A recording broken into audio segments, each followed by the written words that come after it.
Welcome to the Relationship Unconscious podcast series. I'm Dr. James Tobin, a licensed psychologist and psychotherapist. My clinical practice is based in Newport Beach, California, and I work with individuals, couples, and families, primarily on their relationship issues. I also conduct psychotherapy groups and interactive educational workshops on romantic relationship issues and parenting concerns. In this podcast series, Relationship Unconscious, I focus on how the mind's unconscious influences the way we think, feel, and behave in our relationships. Although we probably like to think our conscious intentions and desires determine how our relationships play out, unfortunately, that's not really the case. Freud established the significance of the mind's unconscious in determining many aspects of our intrapsychic and interpersonal lives, and since the time of his contributions, our knowledge base has evolved considerably. Drawing from all I've learned from my patients in 17 years of clinical practice, it's my hope that this podcast series will capture just how the unconscious impacts our relationships, and perhaps even more importantly, will help listeners navigate the mind's tendencies, especially those tendencies that hinder the attainment of healthy, fulfilling relationships.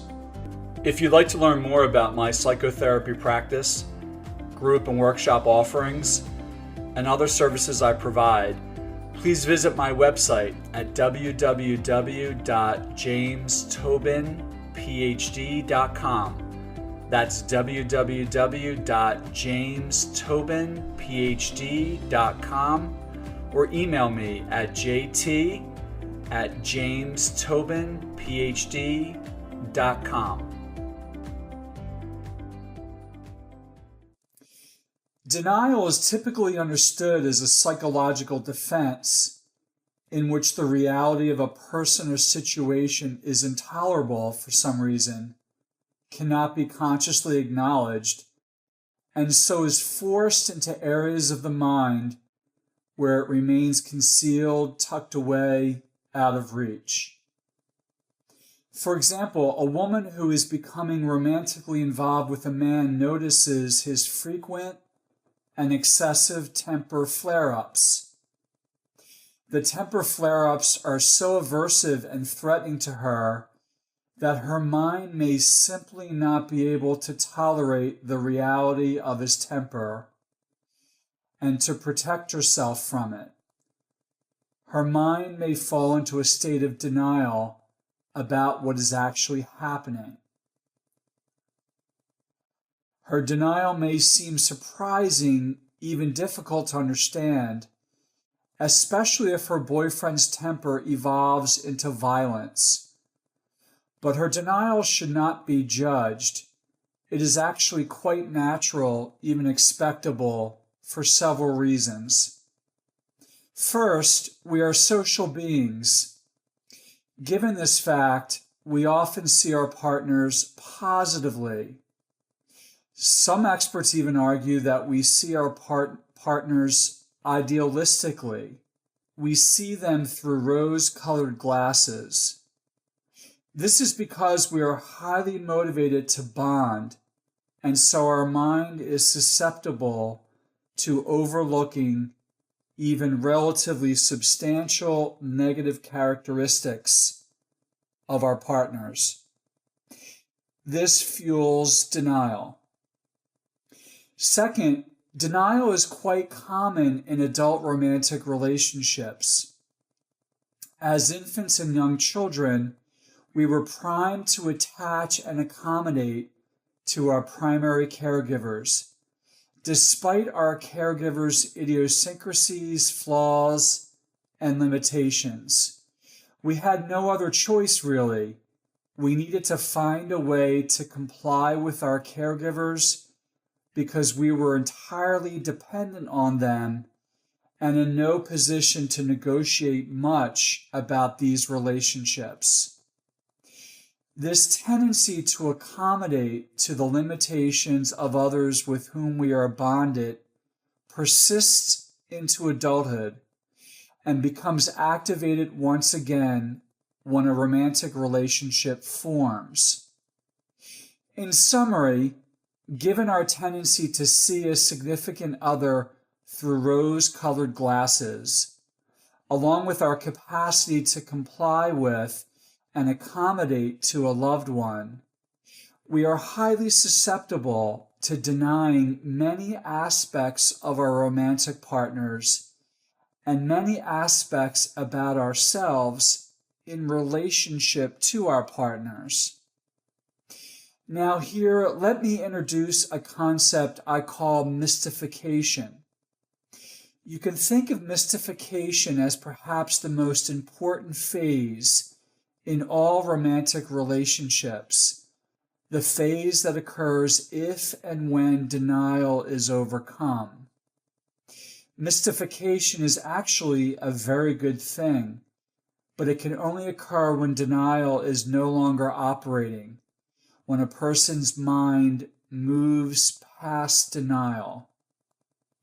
Mystification is essentially what occurs when another person's attitude or behavior literally mystifies you, meaning with regard to your partner, say, you come out of denial and consciously acknowledge that something about your partner, what he or she is doing or feeling, does not make sense to you given what you know and have assumed about your partner and what you have assumed your partner would do if he or she truly cared about you.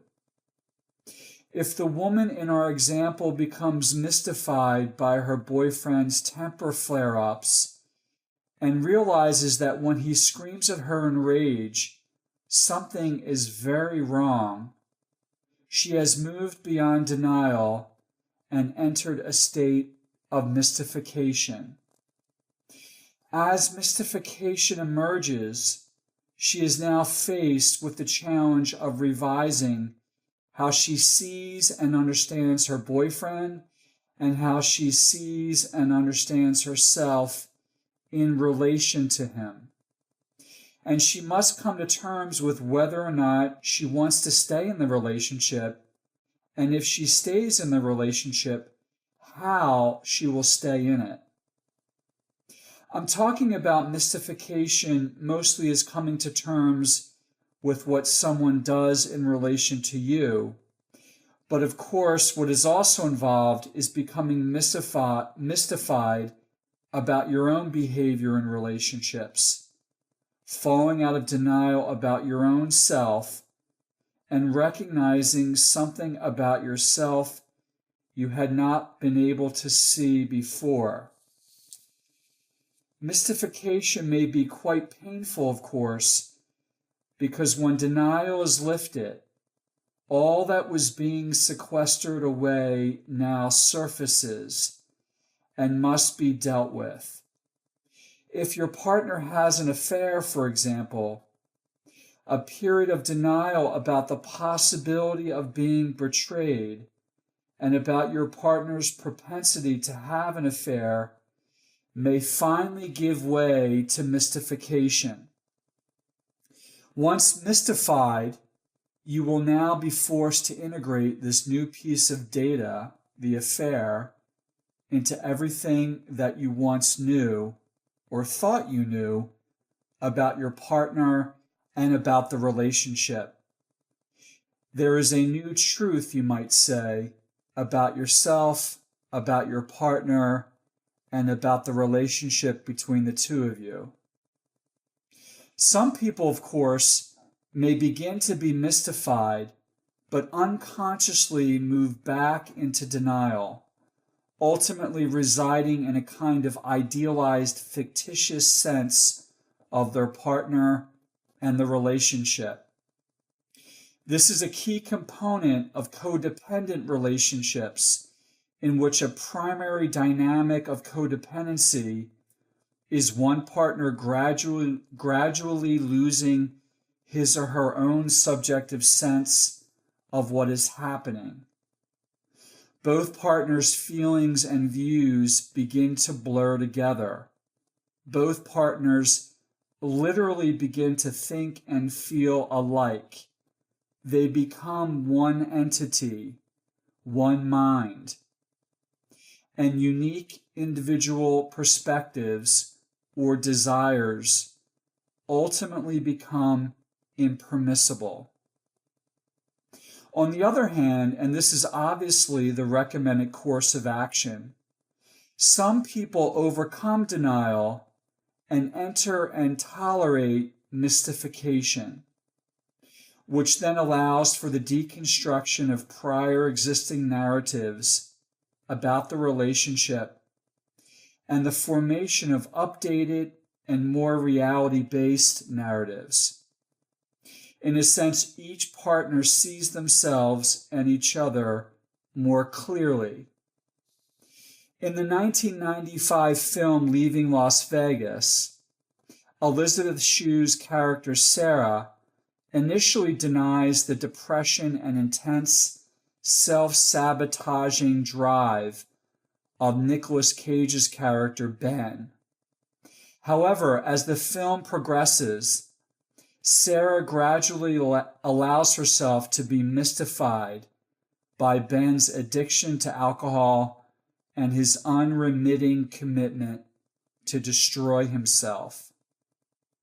If Sarah remained in denial about Ben, she probably would have resorted to ongoing attempts to get him into rehab, or possibly may even have left him.